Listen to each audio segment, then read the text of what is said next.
पाकिस्तान को इतना गिरा हुआ दिखाना। तुम गिरे हुए हो तो तुम्हें गिरा हुआ ही कहा जाएगा। जब तक हिंदुस्तान में बॉलीवुड है ना, तब तक पाकिस्तानी यहाँ पर आकर भीख मांगते रहेंगे। पाकिस्तान ने यूके को भी इन्वॉल्व करने की कोशिश की। अब तुम्हारा तो काम ही भीख मांगना है। बॉलीवुड वाली बातें होती है कि पाकिस्तान का ये कर देंगे, पाकिस्तान का वो कर देंगे। यार इतने दिन गुजर के क्या किया आपने? अभी भी पाकिस्तान प्रेग्नेंट है। द ग्रेट इमरान खान की मुझे लाइन याद आती है, वी विल फाइट। थोड़े दिनों पहले की खबरें उठाकर देख लेना, समझ में आ जाएगा जेल में क्या हुआ है उनके साथ। तो कुछ तो है पाकिस्तान में जो अभी तक आप खुल के सामने नहीं आ रहे। पाकिस्तान में आतंकवादी हैं, पाकिस्तान आतंकवादियों को संरक्षण देता है। अगर इंडिया में कोई 50 से ज्यादा फ्लाइट्स कैंसिल और डिले हो सकती है ना, तो इससे ज्यादा भी बहुत कुछ हो सकता है। और अगर पाकिस्तान में सर्जिकल स्ट्राइक हो सकती है, ऑपरेशन सिंदूर हो सकता है, तो और भी बहुत कुछ हो सकता है।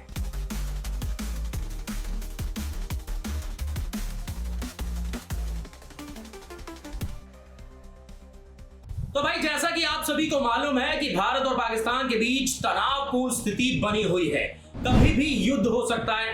हालांकि अगर हम देखें तो ऑपरेशन सिंदूर भारत ने किया था और उसका रिटेलिएशन, उसकी जवाबी कार्रवाई जो है वो पाकिस्तान लगातार करता आ रहा है, लेकिन हर बार मुंह की खा रहा है। पाकिस्तान को भारतीय फोर्सेस जो हैं वो मुंहतोड़ जवाब लगातार देती आ रही है। पाकिस्तान की हर कोशिश नाकाम हो रही है। इसी चीज को लेकर, भारत और पाकिस्तान के बीच बढ़ते हुए तनाव को लेकर, अब पाकिस्तान के लिपस्टिक मैन, मैं इसको लिपस्टिक मैन ही कहूंगा, मोहम्मद रिजवान ने एक ट्वीट किया है। और मोहम्मद रिजवान के इस ट्वीट पर ये फुकरान भट्टी जो है ये काफी ज्यादा उछल रहा है और इस ट्वीट की खूब वाहवाही कर रहा है। तो भाई ये मोहम्मद रिजवान को एक अच्छा आदमी बता रहा है। ये कह रहा है कि मोहम्मद रिजवान ने ट्वीट किया है, लेकिन मैं मोहम्मद रिजवान की कुछ कारस्तानियां आपको मैदान पर बता ही देता हूं।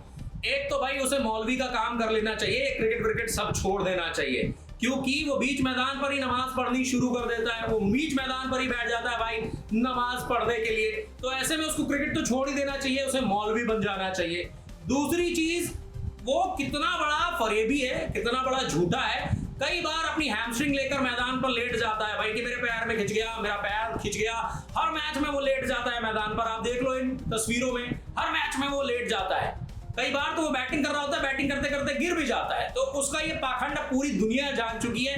इंडिया में भी वो 2023 में वनडे का वर्ल्ड कप खेलने आया था, यहाँ पर भी वो अपने यही ड्रामे कर रहा था। सामने वाली टीम समझ गई थी ये ड्रामेबाज है, ये ऐसे कर करके ही रन बनाता है, वैसे तो इसके बस की नहीं है। तो सामने वाली टीम रिएक्ट ही नहीं कर रही थी, पड़ा रहे तू मैदान पर। तो ये इस तरह का तो फरेबी है, इस तरह का ड्रामेबाज है। और अब इसने क्या क्या ट्वीट किए हैं ये फुकरा भट्टी अब पढ़ के बताएगा, फिर इसको हम करारे जवाब देंगे। इस ट्वीट में क्या क्या लिखा है वो भी सब बताऊंगा। और ये फुकरा भट्टी जो है वो एक तरफ ये कहता है कि हम जो है वो पाकिस्तानी जो हैं वो जंग नहीं चाहते, दूसरी तरफ ये दबे शब्दों में भारत को धमकी भी दे रहा है। तो इसको करारा जवाब देना बनता है, जो आपके भाई ने इस वीडियो में दे दिया है। तो चलिए शुरू करते हैं इस लिपस्टिक मैन और फुकरे भट्टी की बिना डिटर्जेंट के धुलाई। अगर चैनल पे नए हो तो भाई सब्सक्राइब कर लीजिएगा, नोटिफिकेशन की घंटी दबा दीजिएगा।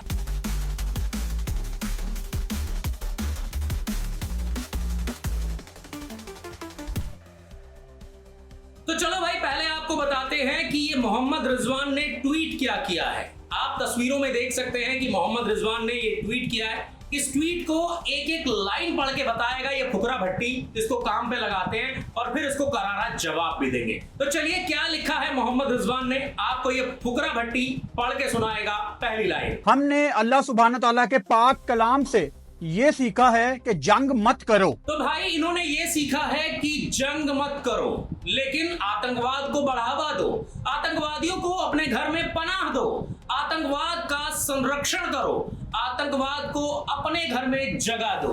इनको ये सिखाया गया है। अगर तुम पर जंग थोप दी जाए तो पीछे मत हटो। तो भाई दूसरी लाइन में ये कह रहा है कि अगर तुम पर जंग थोप दी जाए तो पीछे मत हटो, लेकिन इतिहास को भी याद कर लो। तुम्हें कितनी बार हिंदुस्तान ने हराया है, तुम्हारी धरती से बांग्लादेश को भी बनाया है, ये भी याद रख लो। डैडी से पंगा नहीं लेते, ये भी जान लो बच्चे। पाकिस्तान बहुत अरसे से दहशतगर्दी का शिकार रहा है। आहा, तीसरी लाइन तो बड़ी जबरदस्त है। पाकिस्तान लंबे अरसे से दहशतगर्दी का शिकार रहा है। इस पे मुझे एक लाइन याद आती है, और ये बॉलीवुड का एक गाना भी है। अभी आगे बॉलीवुड की भी बात करेंगे, लेकिन बॉलीवुड का एक गाना भी है, जो बोएगा वही पाएगा, तेरा किया आगे आएगा। तो जो पाकिस्तान ने बोया है वो वही पाएगा। तुम आतंकवाद को संरक्षण देते हो, अपने घर में आतंकवादियों को जगह देते हो, तो भाई तुम्हें ये सब तो सहना ही पड़ेगा, ये सब झेलना पड़ेगा। हमारी नस्लें गोलियों की थरथराहट और धमाकों की गूंज सुनकर बड़ी हुई हैं। भाई ये कह रहा है कि हमारी नस्लें गोलियों की तड़तड़ाहट और धमाकों की गूंज सुनकर बड़ी हुई हैं। तो भाई आतंकवादियों को जगह दोगे, उनको ट्रेनिंग दोगे, तो गोलियों की तड़तड़ाहट भी सुनेंगे और धमाकों की गूंज भी सुनेंगे। इसीलिए तो पूरी दुनिया ये कहती है ना कि पाकिस्तान आतंकवाद को संरक्षण देता है, और तुम संरक्षण दोगे, उनको ट्रेनिंग करने के लिए जगह दोगे, तो तुम्हारे बच्चे गोलियों की तड़तड़ाहट भी सुनेंगे और धमाकों की गूंज भी सुनेंगे। बिल्कुल सही बात है, बिल्कुल सही बात है। अब देखो ये मेरी बात पे अग्री भी कर रहा है, ये भी कह रहा है कि बिल्कुल ठीक बात है। चलिए आगे सुनते हैं इसने और क्या क्या कहा है। पहलगाम पाकिस्तानियों ने की है, पाकिस्तान का कोई लेना देना नहीं था। लो भाई इसने क्लीन चिट दे दी है पाकिस्तान को। ये कह रहा है पहलगाम अटैक में पाकिस्तान का कोई लेना देना नहीं था। अबे जितना झूठ तुम बोलते हो उतना झूठा तो कोई है ही नहीं। मैं एक बार फिर से याद दिला देता हूँ, पाकिस्तान तो हमेशा से ये बोलता था कि हमारे यहाँ पर आतंकी संगठन नहीं होते हैं। ओसामा बिन लादेन कितने लंबे समय से रह रहा था तुम्हारे घर में, एबटाबाद में। अमेरिका ने आकर पाकिस्तान में उसको मारा था, वो कहां से आ गया था ये भी बताओ। आई वॉन्ट बी सरप्राइज अगर पाकिस्तान के बाकी क्रिकेटर भी अब मैदान में उतर के ऐसी स्टेटमेंट देंगे। तो उससे क्या हो जाएगा? मोहम्मद रिजवान ने ये स्टेटमेंट दे दिया, उससे क्या हो गया? अब तुम ये कह रहे हो कि पाकिस्तान के बाकी क्रिकेटर्स भी मैदान में आएंगे, सोशल मीडिया के मैदान की बात कर रहा है ये, कि मैदान में आएंगे और इस तरह के स्टेटमेंट्स देंगे, तो उससे क्या हो जाएगा? इसीलिए मैं बोलता हूं कि पाकिस्तान जो है ना वो बहुत ज्यादा कंफ्यूज देश है। एक तरफ तो ये कहते हैं कि हमें जंग नहीं चाहिए, दूसरी तरफ ये कह रहा है कि पाकिस्तान के बाकी क्रिकेटर्स आएंगे और इस तरह के बयान देंगे ताकि वो देश के वासियों को पोक कर सके, पाकिस्तानियों को पोक कर सके। तो भाई पहले समझ लो कि तुम्हें जंग चाहिए या तुम्हें अमन चाहिए, शांति चाहिए। तुम्हें यही नहीं पता, पहले ये जान लो, ये समझ लो। इसीलिए पाकिस्तान का पूरी दुनिया में मजाक उड़ता है। तुम्हारी इंग्लिश तो माशाअल्लाह है ही, तुम्हारी कंफ्यूजन भी माशाअल्लाह है, इसीलिए तुम्हारा पूरी दुनिया में मजाक उड़ता है, तुम्हारी खिल्ली उड़ाई जाती है। आप अपने बड़ों से पूछें कि पाकिस्तानी फौज कितनी काबिलियत रखती है। हाँ बिल्कुल, बहुत ज्यादा काबिलियत रखती है। जब जब हिंदुस्तान से पाकिस्तान ने लड़ाई की है, हर बार मुंह की खाई है। इतना ही नहीं, भारत ने पाकिस्तान के 2 देश भी करवा दिए थे। पाकिस्तान से ही बांग्लादेश निकला है और अभी भी पाकिस्तान प्रेग्नेंट है। मैं आपको बता दूं कि हो सकता है कि कुछ दिनों के बाद पाकिस्तान को बलूचिस्तान हो जाए। जी हाँ, अभी पाकिस्तान के अंदर टसल चल रहा है। पाकिस्तान में अभी आपको याद ही होगा, कुछ समय पहले एक ट्रेन को हाईजैक कर लिया गया था बलूचिस्तान में। तो पाकिस्तान के अंदर भी टसल चल रहा है। पाकिस्तान के अंदर एक जगह है बलूचिस्तान, वहां के लोग ये चाहते हैं कि बलूचिस्तान को एक अलग देश बना दिया जाए। उस चीज के लिए पाकिस्तान के अंदर टसल चल रही है। तो ऐसा हो सकता है कि कुछ दिनों के बाद पाकिस्तान को बलूचिस्तान हो जाए और अब पाकिस्तान जो है वो एक बार फिर से डिवाइड हो जाए। और जिस तरह से ये बोल रहा है कि आप अपने बड़ों से पूछिए कि पाकिस्तान जो है वहां की फोर्सेस जो है वो कितनी ज्यादा पावरफुल थी, तो भैया हर बार आपको इंडिया ने रौंदा है। चाहे आप बात कर लो कारगिल की या उससे पहले की, हर बार आपको धूल चटाई है। नहीं तो ये तस्वीर देख लो, जब आपके घर से आपके देश को 2 देशों में डिवाइड कर दिया था, पाकिस्तान से बांग्लादेश बनवा दिया था, इंडियन फोर्सेस की वजह से ही ऐसा हुआ था। ये भी याद कर ले भैया तू। पाकिस्तानी मीडिया को बैन कर दिया ताकि वहां से आपको सच सुनने की जरूरत ही ना पड़े। ओहो, पाकिस्तानी मीडिया तो दुनिया की सबसे सच्ची मीडिया है। इसने सर्टिफिकेट दे दिया भैया, पाकिस्तानी मीडिया को आपने इसलिए बैन कर दिया क्योंकि वो सच दिखाती है, वो दुनिया की सबसे सच्ची मीडिया है। अबे जितना झूठ तुम बोलते हो उतना झूठा तो कोई है ही नहीं। मैं एक बार फिर से याद दिला देता हूं, पाकिस्तान तो हमेशा से ये बोलता था कि हमारे यहाँ पर आतंकी संगठन नहीं होते हैं।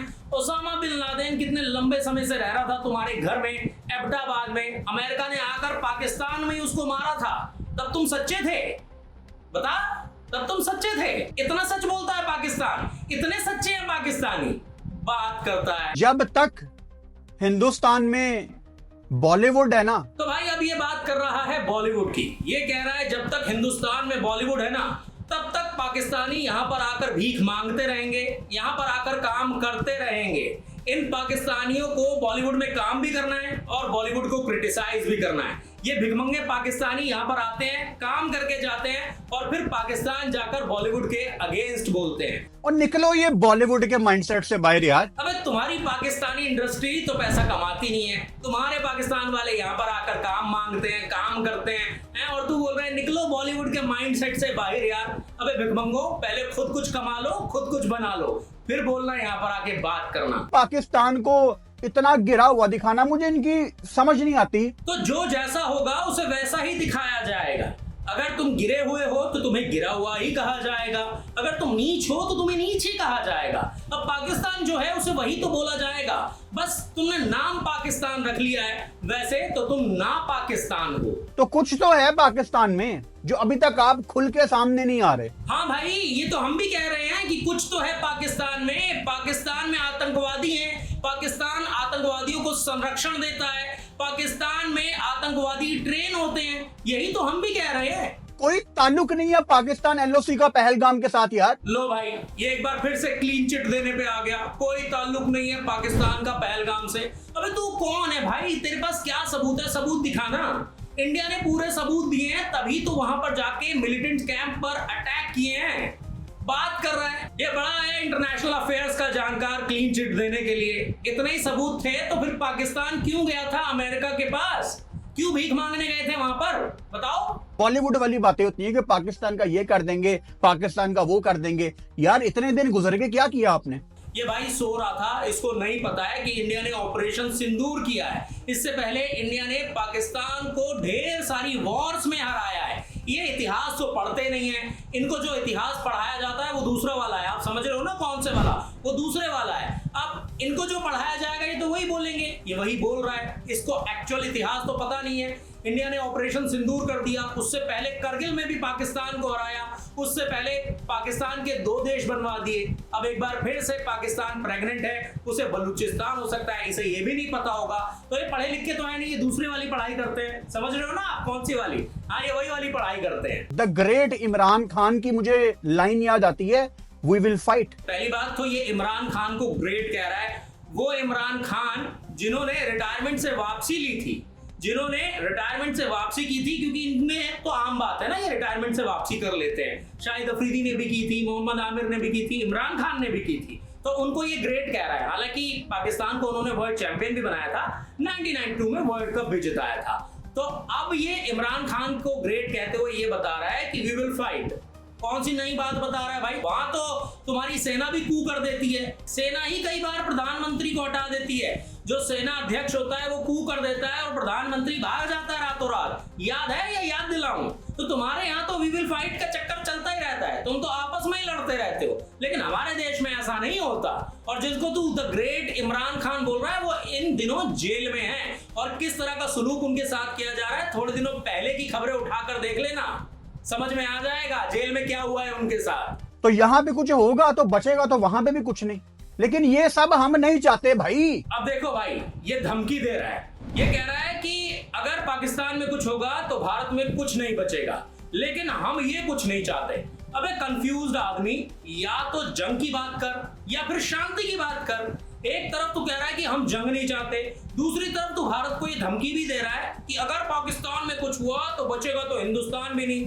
तुम आज तक तो कुछ कर नहीं पाए हिंदुस्तान का। कौन सी जंग तुमने हिंदुस्तान को हरा दी है, जरा ये बता दे। पाकिस्तान ने यूके को भी इन्वॉल्व करने की कोशिश की, और पाकिस्तान क्या करे? तो तुम्हारा तो काम ही भीख मांगना है। तुम हर हफ्ते यूके पहुंच जाते हो भीख मांगने के लिए, कटोरा लेके।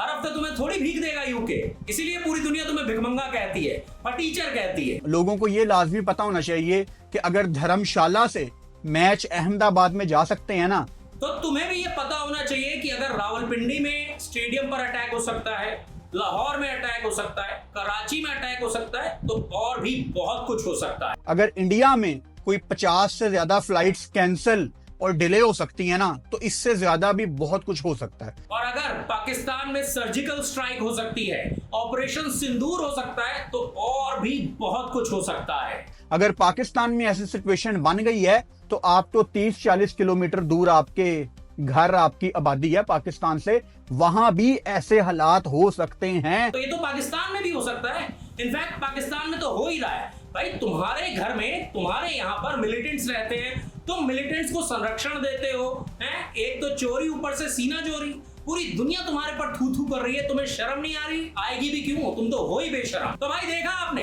किस तरीके से ये फुकरा भट्टी जो है वो लिपस्टिक मैन मोहम्मद रिजवान को सही ठहरा रहा है। ये कह रहा है कि जिस तरीके से मोहम्मद रिजवान ने ट्वीट किया है, बाकी के क्रिकेटर्स को भी सामने आना चाहिए और ऐसे ट्वीट करने चाहिए। उससे क्या हो जाएगा? मैं इससे यही पूछना चाहता हूं कि उससे हो क्या जाएगा तुम्हारे ट्वीट करने से? मुझे ये तो बताओ।